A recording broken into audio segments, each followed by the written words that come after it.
dictating the wrap-up on the Butcher Benton package. I'm Lieutenant Dick Chasen. This hadn't been a routine case, and to find the answer, I've had to put a lot of little pieces together. It began on the day most cases can be called closed. It was the day before the butcher was to be executed. He was visited by his attorney, Paul Lowe, in the death house. It was at this first meeting the Butcher Benton case took its first switch. Well, that's it, Butcher. The evidence against you was so strong, the governor turned down your appeal. You're a rotten liar, Lowe. You started railroading me from the beginning of the trial. And now you're still trying to throw me curves. Look, I don't blame you for being edgy, but get this straight. I didn't double-cross you. I never worked harder for a client. You mean you never worked harder for a client to get him sentenced? You were a fool, Butcher. If you hadn't tried to double-cross Squeamy Ellis and Joe Marcelli, they wouldn't have turned state's evidence against you. But you had to get greedy. You wanted to keep the whole $600,000 for yourself. Well, the boys got sore, and I don't blame them. It was all your idea. You planned the whole job. You hired us. When you found out I'd staged the money, you decided it was time for me to die. You got those two crumbs to turn state's evidence on me. You stinking rotten mouthpiece. We both know that isn't true, Butcher. Now, look, what's the sense in not giving me the money? It's not going to do you any good. Well, I'll have the satisfaction of knowing that none of you three crumbs are going to spend it. What about Eva? Don't you owe her something? You tell me where the money is, I'll see that she gets your share. I've got a different idea. I'm going to kill you and Squeamy and Joe. Then I'll take care of Eva myself. You thick-headed ape, you're going to die tomorrow. Remember what I said. I'm going to get you, all three of you. Even for you, Butcher, that'd be quite a trick. So long, dead man. Remember what I said. I'm going to kill you, all three of you.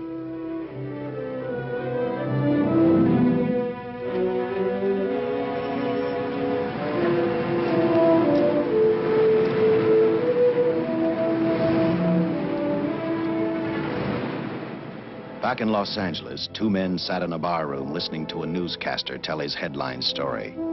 He played up big the butcher's threat to kill Paul Lowe, Squeamy Ellis, and Joe Marcelli for their having turned state's evidence against him. Squeamy Ellis didn't seem happy over the butcher's threat. Neither did Joe Marcelli.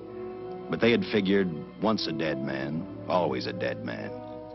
But this was one time everyone was in for a surprise, including the entire police department.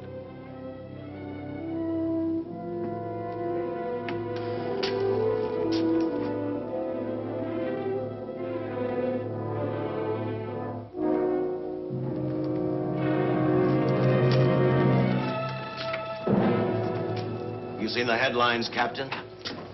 Teletype just came in from San Francisco. Butcher's execution is set for 5 o'clock this afternoon. And like the newspapers say, he still refuses to talk about that stolen money. Well, I still have hopes of coming up with something. That's what I dropped by for, Dick. With Butcher's execution, the department's marking it case closed. That means you'll be reassigned. I've spent a whole year trying to break this case. As far as I'm concerned, Butcher's death is just the beginning. Of course, I can't prove it, but I think that Paul Lowe was the top man. And even though I have to keep working on it while off duty, I'm going to get Lowe, Squeamy Ellis, and Joe Marcelli. Okay, Lieutenant. Officially, I've taken you off of the case. Unofficially, I wish you luck. Do me a favor. Keep me posted. Will do. Thanks, John. I headed for Eva Martin. She worked in a local burlesque house.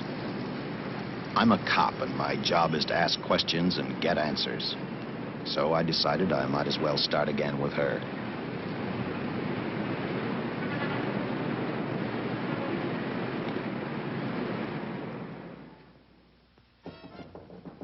Come in.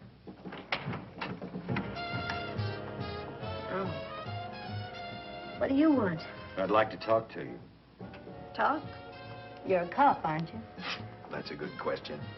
I can't even find a 3-ton armored car, let alone the $600,000, and I've been on the case a year. I've told you, and I've told you, and I've told you. I don't know anything about the money. I never did. Benton's gonna be dead in a little while. I thought it might make a difference. I never knew anything about the money. Call me dumb.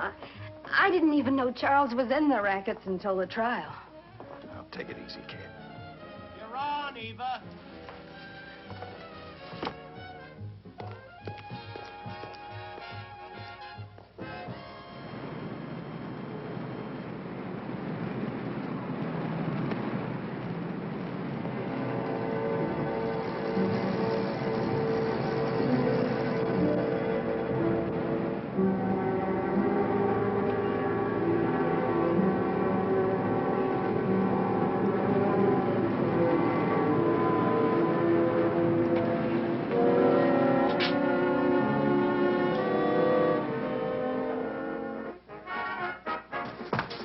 Honey, here's your wrap.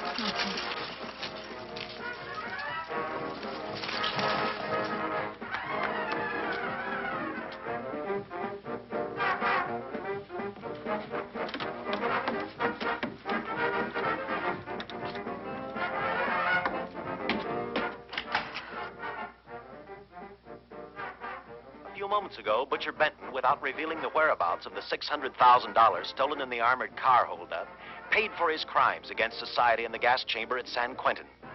Now for a look at the international scene. Today... Come on, baby. Don't waste tears on Benton. I feel so badly about Charles. If I'd known, maybe I could have done something. How about a drink? We could both use one. No, I just can't drink while she's working, Paul. Boy, see.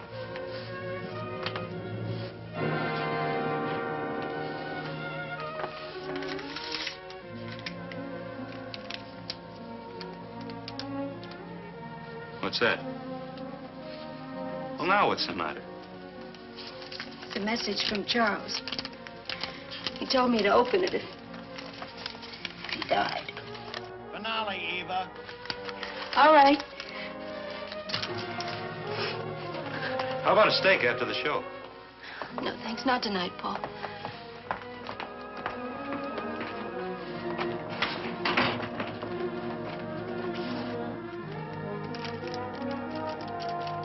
I didn't find out until much later, but Paul Lowe, in opening the letter the butcher had given Eva, found a map outlining a section of the city sewer system. And clearly identified was the spot where the butcher had hidden the stolen payroll. He replaced it with a $50 bill. I guess he figured $50 to gain $600,000 was not a bad day's work.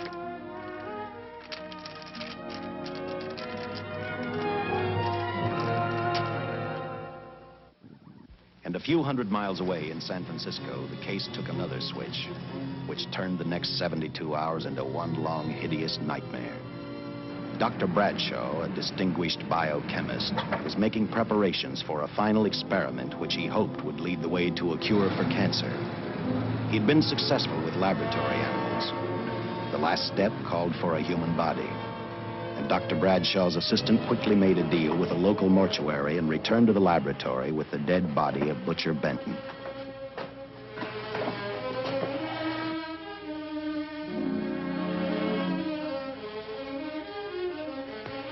You made good time. Well, I didn't waste any. Any trouble? No, I just handed the money over and moved the body into your station wagon. That was that. Good. Get a syringe.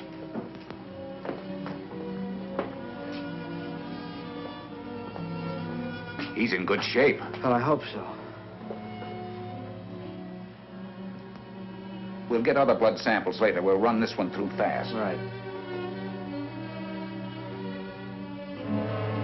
Now wheel him into the machine and then raise him. Right.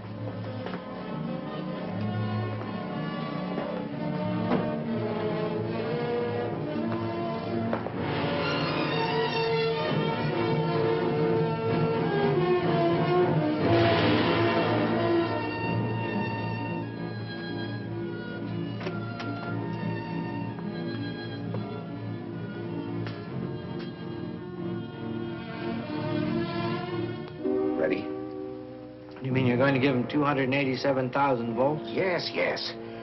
I'll get the fluoroscope set. We'll check with that before we start dissecting. Turn off the lights.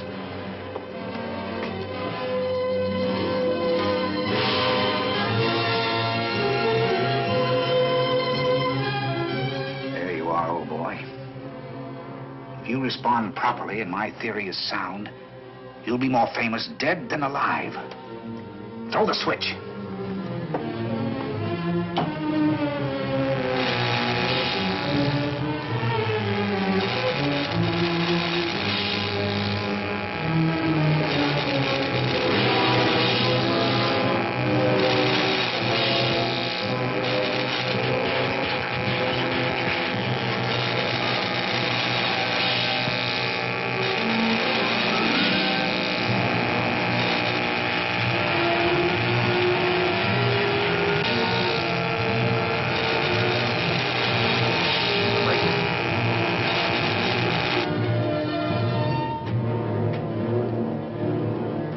Wait, I thought I saw a pulsation of the heart.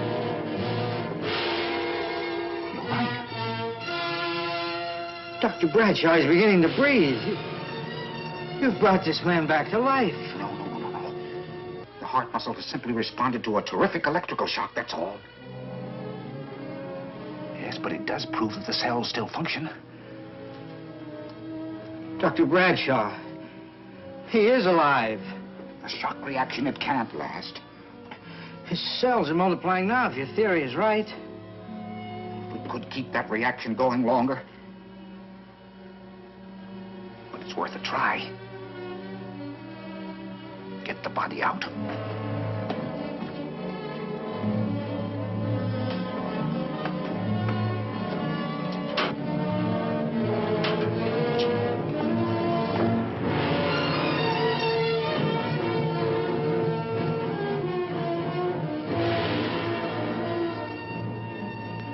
Get some adrenaline from the supply room. Some amyl nitrite, too. Hurry, hurry.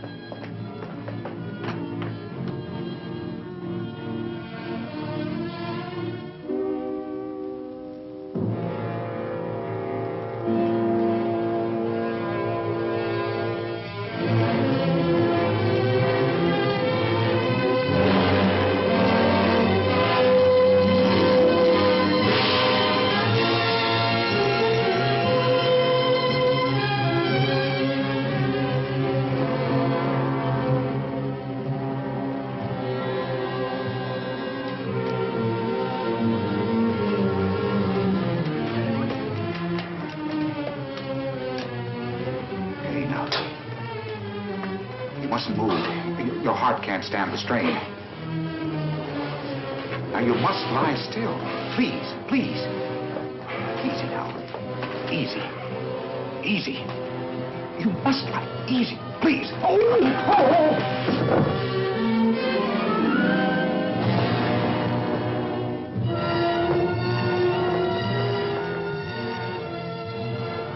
Dr. Bradshaw's experiment had given life back to the butcher.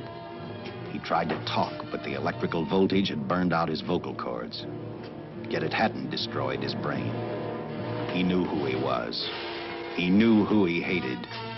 As he stumbled about the room, I think he thought only about one thing: kill Lowe, Squeamy, and Joe Marcelli. The tremendous electrical voltage that Dr. Bradshaw had given the butcher had increased his cellular structure to the point where he was no longer a man. Dr. Bradshaw's experiment had created a vicious, brutal animal with an almost inconceivable amount of strength. Dr. Bradshaw must have believed the butcher's regained life would last for only a few minutes. Therefore, instead of calling for help, the doctor decided to handle his creation alone. Now, easy, Benton. Just relax. I'm a doctor. I want to try to help you. Do you understand me? You're in my laboratory. The execution was carried out and you were declared dead. I tried an experiment on you and brought you back to life, although I didn't intend that. Now, you've had a great shock. Now come and sit down. Now, be quiet. Now, come and sit down. Take it easy. That's the boy.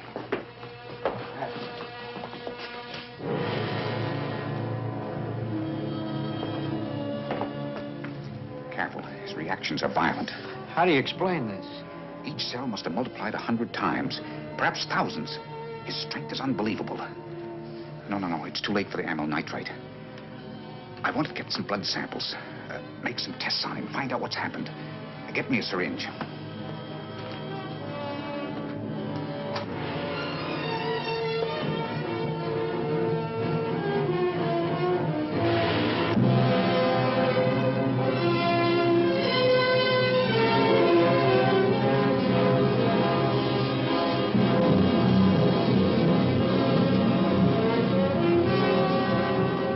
Why won't the needle penetrate the skin? The tissue must be nearly a solid mass of cells. How are we going to get the blood sample? Surgically, perhaps.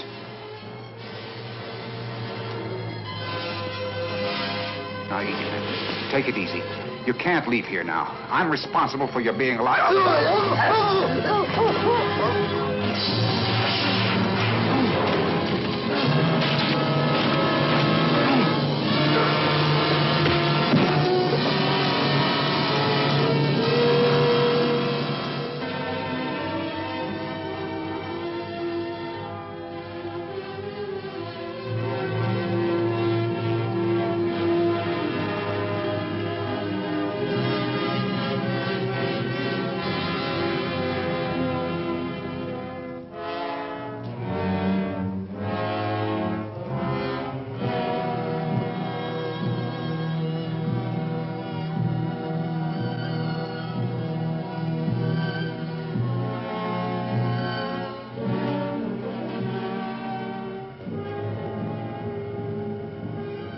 Towards the end of this case, Captain Lauder and I found out the doctor and his assistant had been murdered. But I'm getting ahead of my story. The butcher didn't know how he had been brought back from the dead, and he didn't care. All he knew, he was alive. Then this monster-made man started thinking about Los Angeles.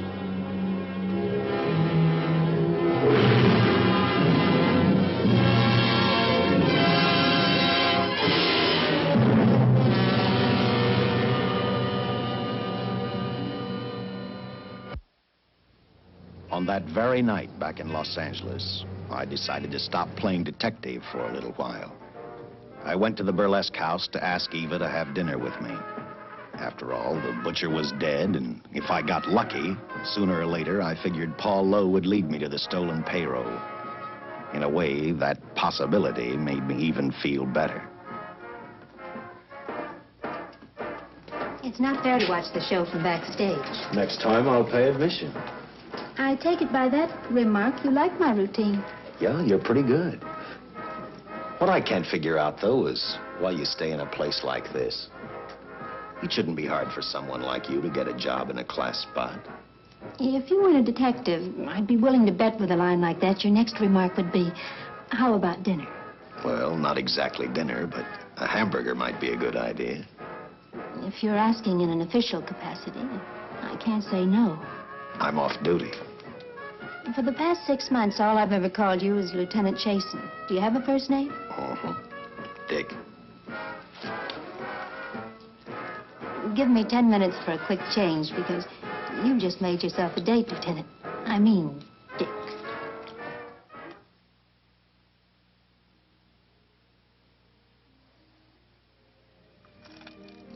You know something, Dick?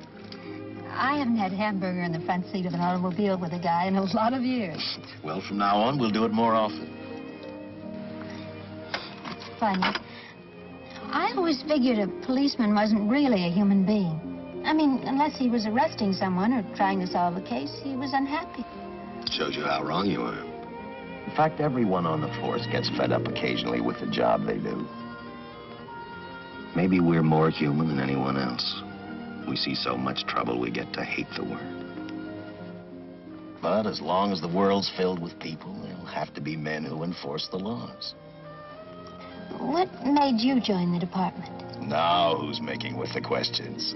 No, honest, I'd like to know. Well, it's really a very short story. When I got out of the Air Corps, I knocked around for a while. Well, I went to work for an oil company. One day, I went back to college on the GI Bill. Just before graduation, I noticed all about the police department exams. Seemed a pretty good thing to do with your life, so I took the exams, passed, then went on from there. If I ask one more question, will you give me a straight answer? Try me. Am I still part of the Charles Benton investigation? I mean, right now. I don't think so.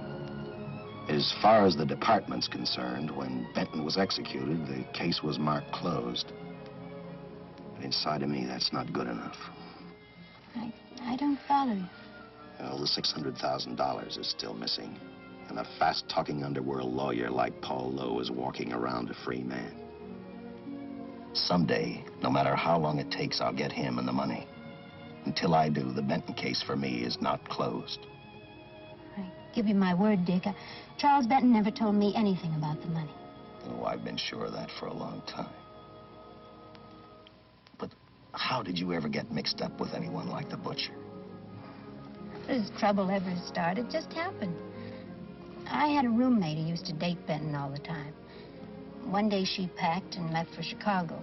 Benton carried a torch for her, and he used my shoulder to cry on. First thing I knew, we were having dinner together, and a few weeks later, I was labeled by the police as this #1 suspect and Benton's girl. But it was never like that. I made only one mistake. I felt sorry for him. You mean, until he was arrested for the robbery and the killing, you had no idea how he earned a living? I know this is going to sound crazy, but I only went out with Benton a couple of times. And all we ever talked about was Madge, my old roommate. The last time I saw him, he tried to get too friendly, and that's when I told him he had the wrong girl. But like I said, I'd already made my mistake. What about the burlesque house? How do you two fit together? You sound like a lot of other people. I left a small town a couple of years ago because I won a beauty contest, and the first prize was a screen test. Da, da, da, da, da. After which, nothing happened? That's right. Only, it was pretty rough. And then one day I read an ad about girls wanted for a burlesque show. I auditioned and I got the job. You know something? It's like any other job. If you're looking for trouble, you can find it even in a schoolroom. Well, when the screen test didn't work out, though, why didn't you go on home? Well, first you have to have a home to go back to. My folks are dead, so Los Angeles was as good as any place else. I don't know about you, but I do 8 shows a day, and at this hour, I'm bushed. I know what you mean. Mind if I drive you home? No. And I'll tell you something else. I haven't minded anything about tonight. Not even the hamburger. I kept playing tag with Lowe. He made 4 telephone calls. 3 of them didn't interest me, but one did. The one to Joe Marcelli. I watched Joe head for his meeting with Lowe, and for some unknown reason, I began to get the feeling that this case was finally about to explode in my favor. You see what I mean? Well, look at that, will you? I seen him stagger on 2 legs, but he's doing it on 4. Shut up, you flea bag. Well, look who's calling names. At least I ain't a squealer, a stoolie. Ha! I warned you before. All right, Harry, that's enough. I'll take care of him. I want to talk to him. Okay, Mr. Lowe. With any future business you've got with this psycho, take care of it upstairs in your office. If he keeps showing around here, sooner or later he's going to get slugged, cripple or no cripple. All right, shut up, Jim. Sit down.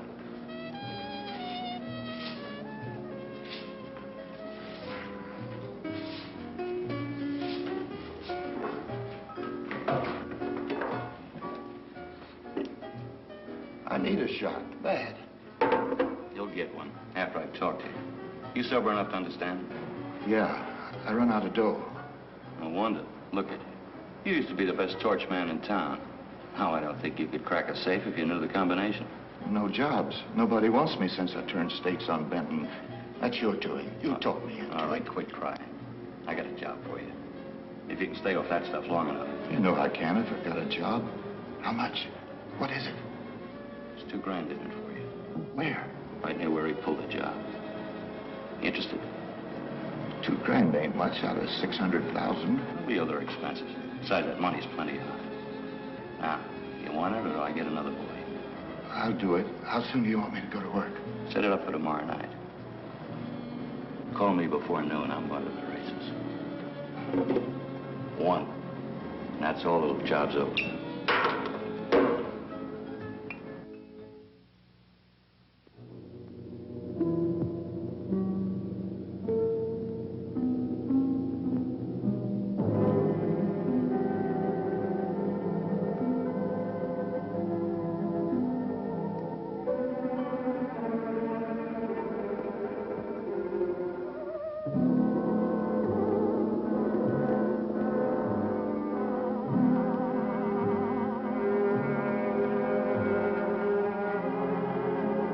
The butcher was walking slowly toward Los Angeles. He'd traveled through wooded hills to prevent being seen by anyone. Finally, he came to a quiet road. He stopped to get his bearings. And then he saw her. He saw something else.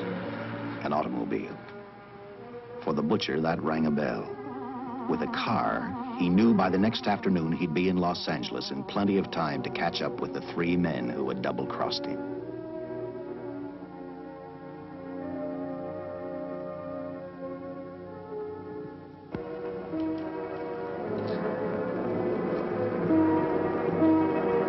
Well, see, you're a real gentleman to be helping strangers in distress. I hope you don't mind me using the babe here as bait. Quite a dish, isn't she? But that's what she gets paid for. Bait, that is. Yes, sir. She's a real shaker artist of my outfit. Carnival man myself. Just call me Connie. Yeah. Well, friend, we're in a little bit of difficulty here. Got a flat tire, brand new car, no tools in the back. Why, some of these dealers make my carnival grifters look like babes in the woods.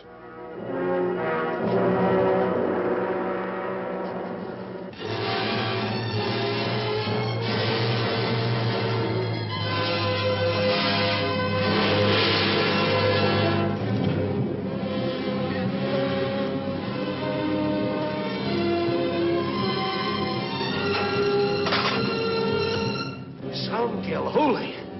Say, who you with, friend? Let it down. Let it down. No matter who you with, friend, believe me, I can do better for both of us. I'll make a fortune for the both of us. Oh!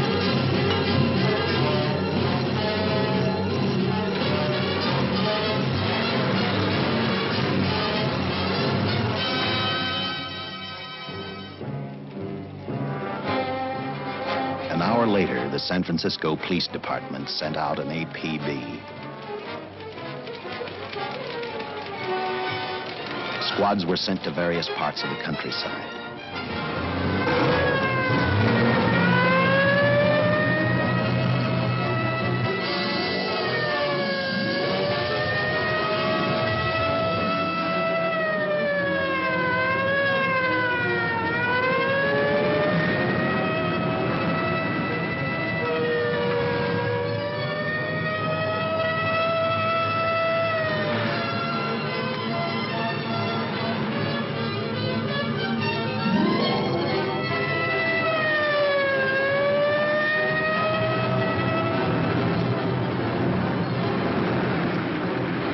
Roadblocks were thrown up to catch the cold-blooded killer the hysterical girl had described.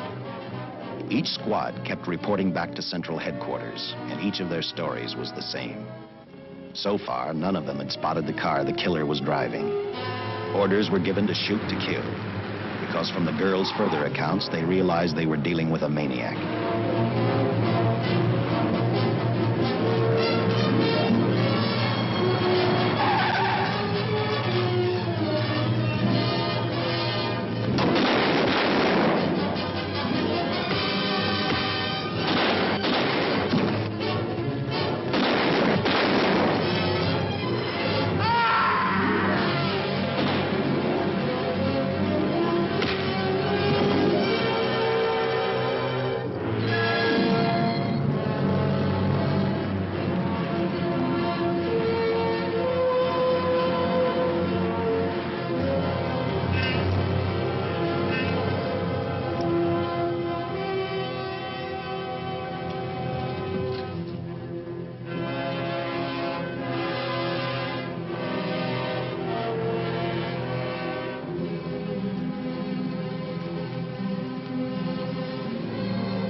I trust that this information will answer all of your questions. If I can be of any further service, let me know. Sincerely, J.I. Louder, Captain Police, L.A. Another all points from CHP, Captain.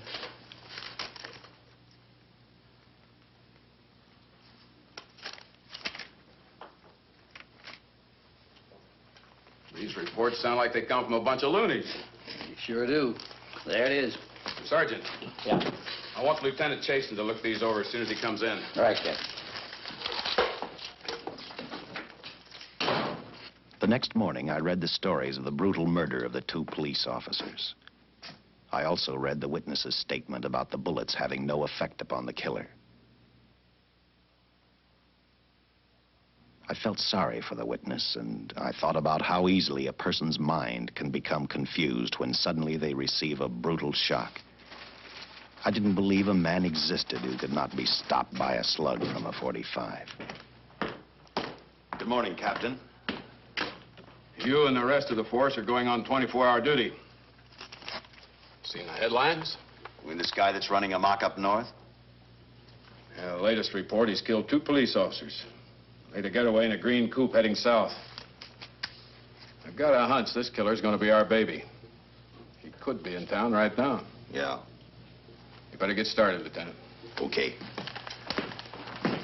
Any new leads on that hold-up money? I think the girl can probably be counted out. If any of the others are wise, they're keeping mighty quiet. Well, let it ride for now. The whole force is gonna be on the spot until we catch this killer. The newspapers will have a field day.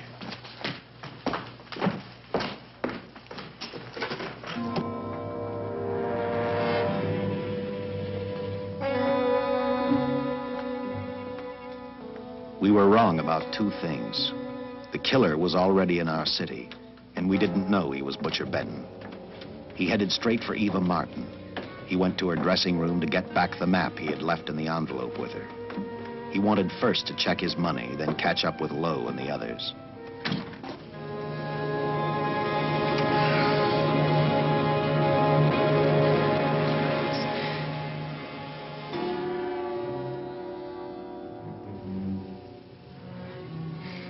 Can't be.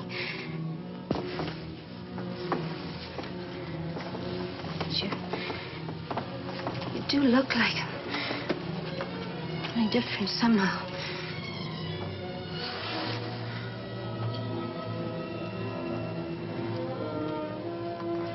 It is you. Why didn't somebody tell me? What's happened, Charles?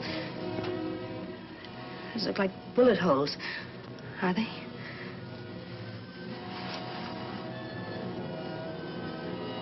There's not even a mark.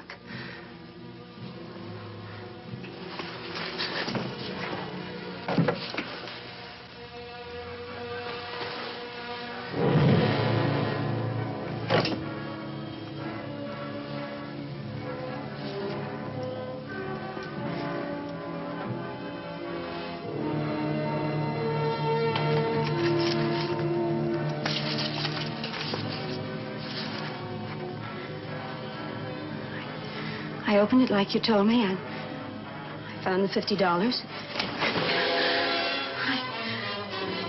I didn't know why you left him. Oh, Paul didn't know why he was here.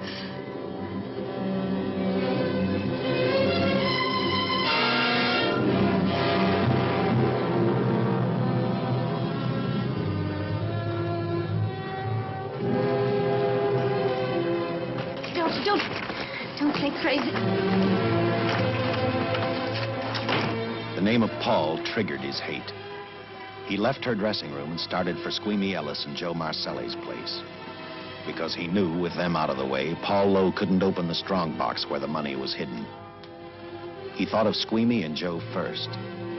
He was saving Paul Lowe for last.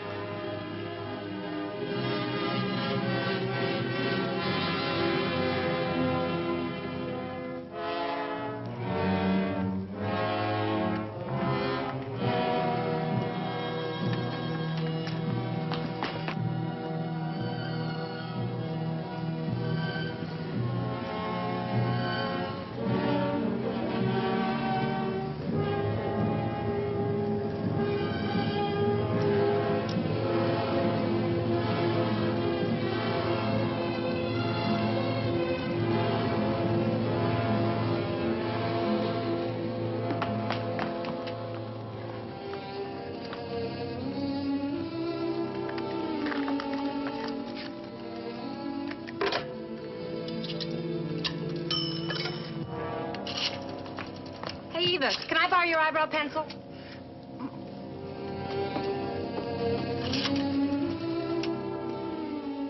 Operator, get me police headquarters. Lieutenant Chasen, please. When do you expect him?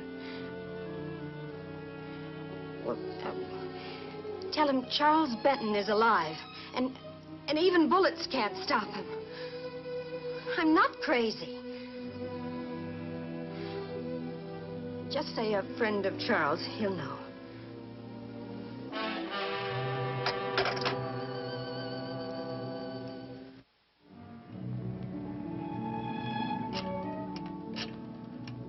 After leaving a message for me, Eva telephoned Squeamy Ellis.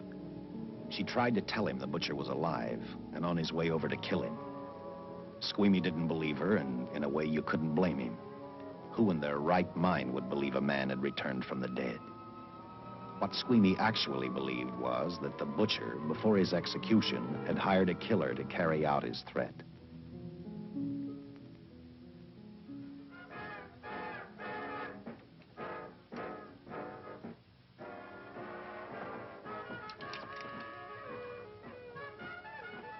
You sick? What? You don't look so good to me. 10 minutes, Eva.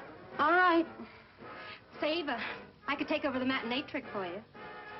What? It's easy. Look, Eva, I can do it. Scub-up-de-doo-doo-doo. Oh, Francine, I just thought of something. Yeah? Eva agreed to let Francine do the show. She hoped she'd be able to interrupt the butcher before he arrived at Squeamy's hotel. Or, failing that, at least be able to warn him to stay out of sight. You wanted me, Captain? Yeah, I just had a rundown on those fingerprints, the stolen car up north. We got nothing on the driver who was killed or the woman with him. Take a good look at these. There's something funny about these. Yeah. The boys in the lab can't figure it out either. Those are the killers. They were found on the steering wheel. Looked like they'd been stamped in with a steel die. They sure do. These are Butcher Benton's. What? Well, they look the same to me. How do the lab boys explain that? They don't. Their best guess is a twin brother. An identical twin could have the same pattern of whorls with only slight variations. Ever hear of the butcher having a twin brother? No. Even if he did, it wouldn't explain these freak prints. You didn't pick up your message, Lieutenant. Some wacky dame calls you. And she says Charles Benton is alive. Then bullets won't stop him. If we buy the twin theory. Who was she? Where'd she see him? Well, she wouldn't leave her name. Sounded kind of hysterical to me. Said she was a friend of the butcher's. Eva Martin. Get over to the Follies and see what that girl knows. Yeah. Some guys have all the luck. I never drew an assignment to the Follies.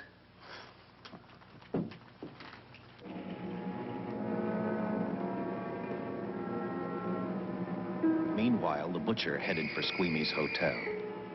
He didn't seem to be in any particular hurry. Actually, he seemed like any normal person, on his way to work or on his way home.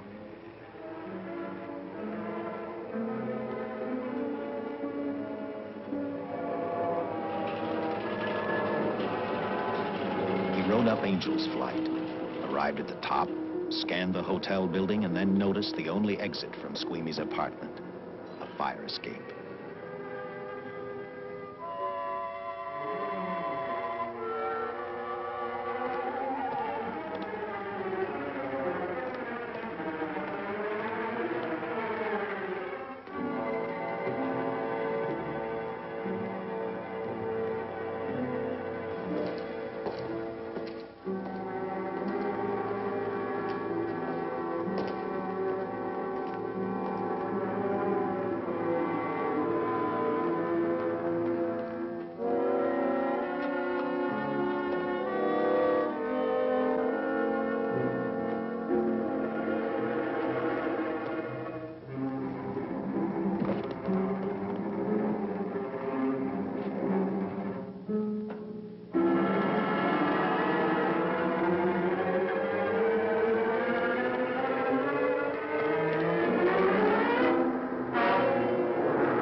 butcher was figuring his next step. And as he looked at the dead cop, he thought about Paul Lowe, the next man on his list. Seen Joe Marcelli? Not since last night when I told him I didn't want him around here no more. Give me a shot.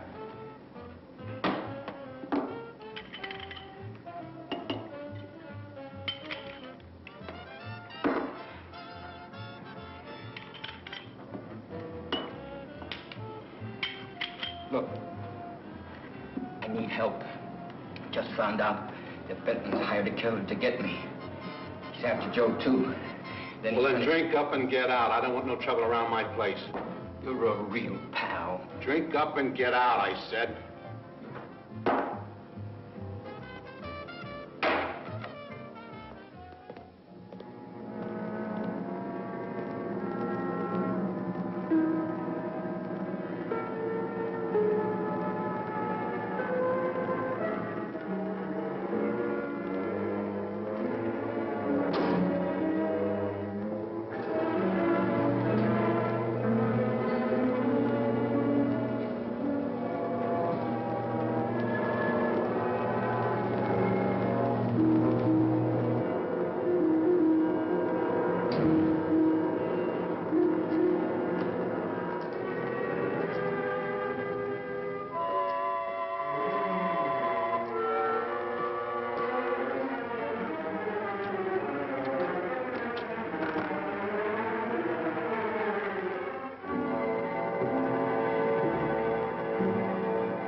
Operator, get me the police.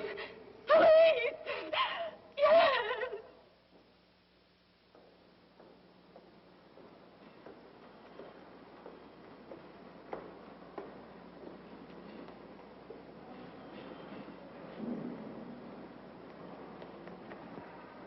What's happened? A guy named Squeamy got thrown from the 5th floor. He's deader than a mackerel. Customer of mine. You mean Squeamy Ellis? Yeah, that's it. Just Squeamy. No one else was killed. Ain't one enough?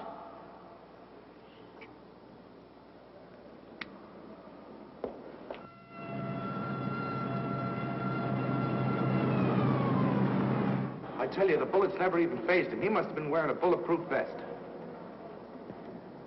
God help us when the papers get a hold of this. Keep an officer on duty here till you hear from me. We'll get a stakeout on Joe Marcelli. I'd like to talk to Joe. Lauder, I'm going to call San Quentin. Suppose Benton is alive. Every available man's been put on the case now. Yes, sir. All right. All right. Anything new? Report on Dr. Bradshaw, owner of the station wagon.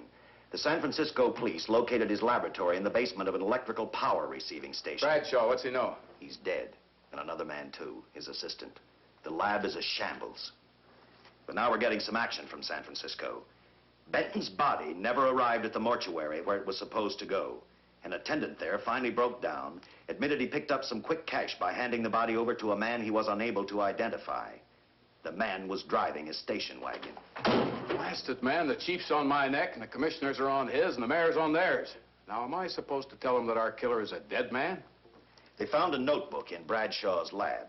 It ties his experiments in with a Professor Dwiggins at Caltech. I hope to hear from Dwiggins soon. Captain, report from the valley on a hysterical woman. Reports the presence of the killer. There's the location. Let's go.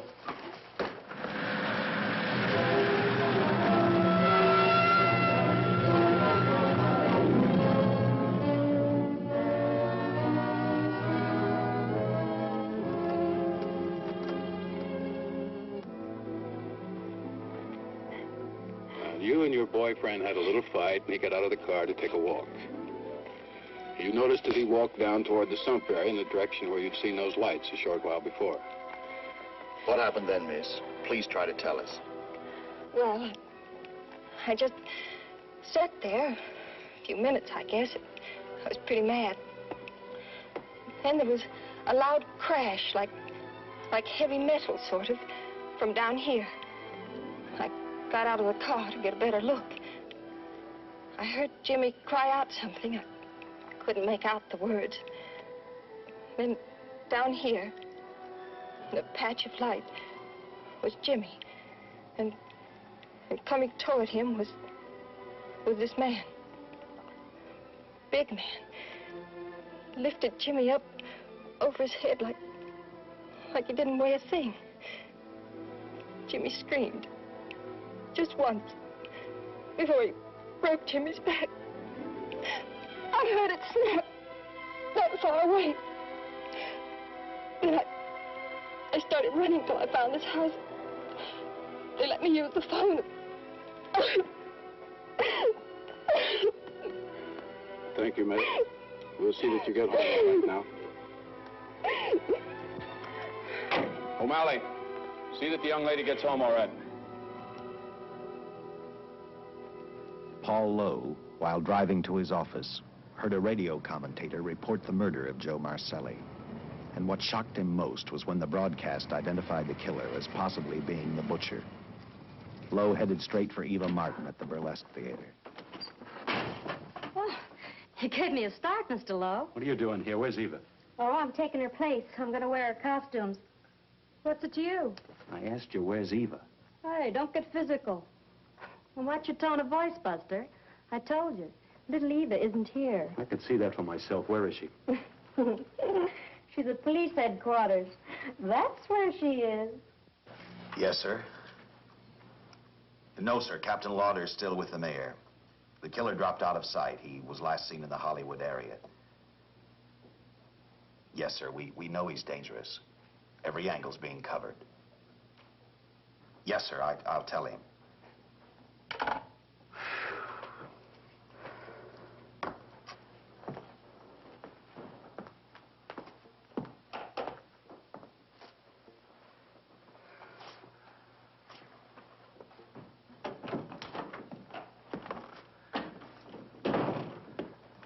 Here, see how these fit.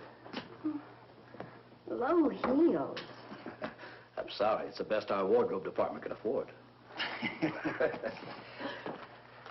Any idea how soon the captain will be back?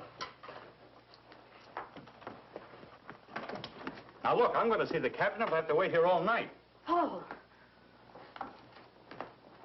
Paul, Charles killed Squeamy and Joe.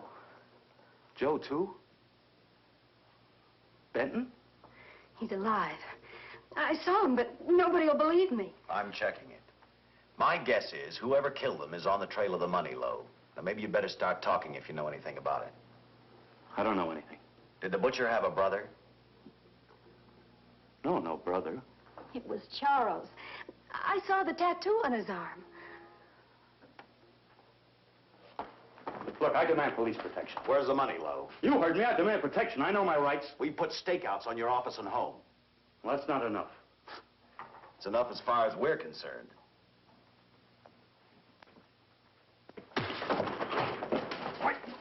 Now you gonna book me, Sergeant? Then throw away the key.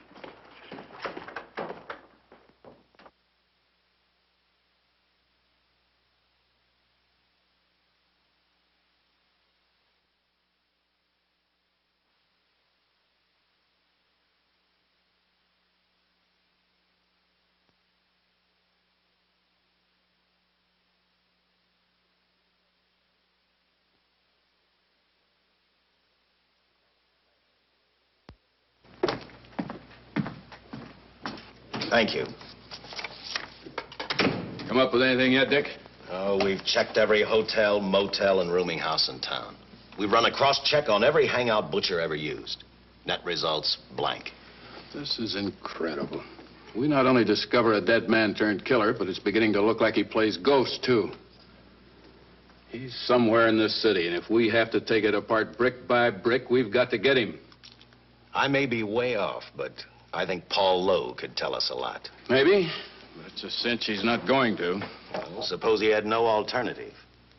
You better grab some coffee. Your mind's beginning to play tricks on you. No, now, wait a minute. When Lowe came to us for police protection, it was because he was scared stiff the Butcher would add him to the list of Squeamy Ellis and Joe Marcelli. Go on. It figures, too. When he slugged the sergeant, he knew we'd book him right away. Oh, this Lowe's a pretty cute character. But we can play the same game. You mean we'll threaten to release him? Well, not exactly. You tell him you realize that he was excited, that throwing the punch was accidental. Tell him we're not going to make a charge, that he's completely released. Lieutenant, you know we can't do that. Lowell made his first mistake when he hit the sergeant, and that'll get him a year. As far as the department's concerned, at least it's a small victory. If my hunch is right, Lowe won't want to be on the streets with the Butcher looking for him. And he may talk, and talk a lot. Enough maybe for us to get rid of him permanently. Even lead us to the Butcher. If he's frightened enough, that might work. But if it doesn't... No, Dick, I'm not going to release him. I want him out of my way so bad I can taste it, but not bad enough to be responsible for getting him killed. The good thing about that, Captain, is the fact we know it, but Lowe doesn't. Let's give it a try. All right, Lowe. Come on out. I think you'll find everything in there. You're free to go, Mr. Lowell. Wait a minute. Who do you think you're kidding? You arrested me for assaulting an officer. Court, I'll plead guilty. With luck, I might get off with 6 months. For a lawyer, you're forgetting a very important point. If no charge is made, there's no trial. It was a tough day for everyone. We figured your nerves were on edge, and when you threw the punch, you didn't know what you were doing.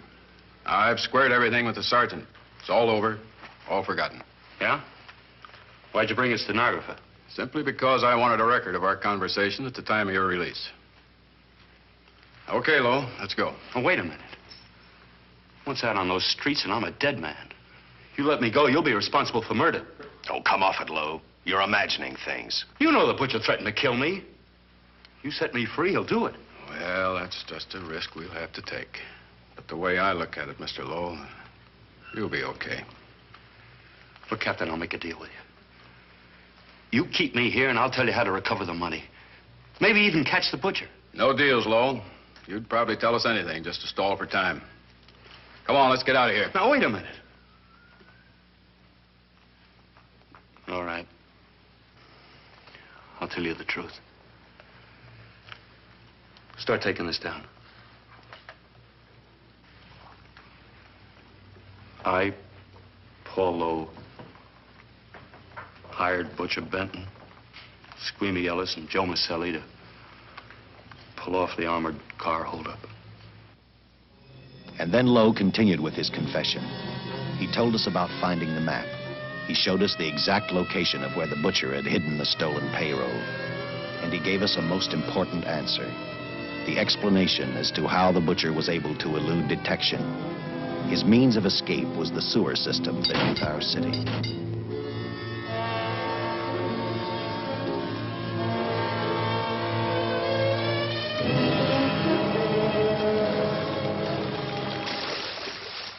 The department went to work fast. Every police squad in the city was detailed to cover a specific area. Every entrance and exit to the Los Angeles city sewer system of 700 miles was covered. Captain Lauder and I, along with several other squads, headed for the entrance where, according to the map, Butcher had hidden the money. Our job was to stop him, and that made me think of one specific question. When we found him, could this monster be stopped? I, for one, wasn't sure.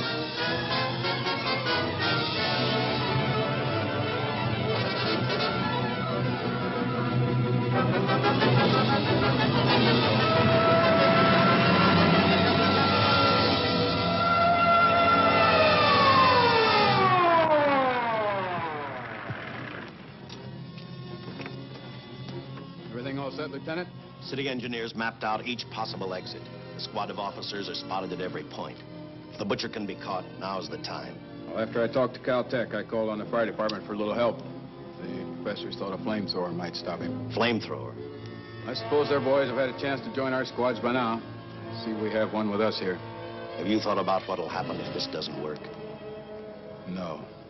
I've been praying too hard that it will work.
This was where we split up. I'll go straight ahead.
If this map's right, we're off our course. We'll have to backtrack.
Let him have it.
And the tremendous shock of electricity that brought the butcher back to life destroyed him. The $600,000 stolen in the armored truck robbery has been recovered. Case closed. Well, here are the scientist's comments for your records. I had to fill in a few spots with my own guesses, but I guess that's about the size of it. Did you get any sleep? Oh, some. Not much. How's the girl today? Well, I called the hospital about an hour ago. She'd gone. Gone? Where? Well, she told him she was a working girl and that she'd been away from the job too long already. Quite a girl. Yeah. Say, how about that time off I've got coming? 48 hours, beginning right now. Get some rest, Dick.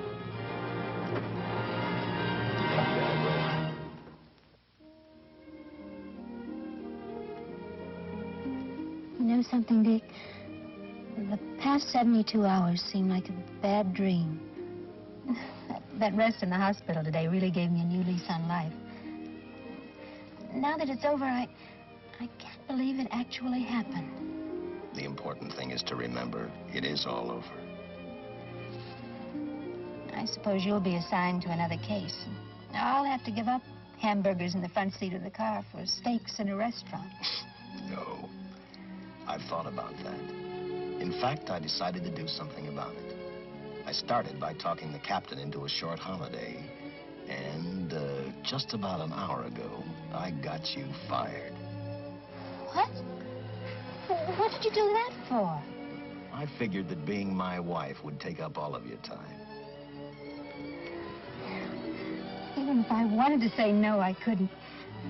You're not supposed to say no to a detective. I figured that, too.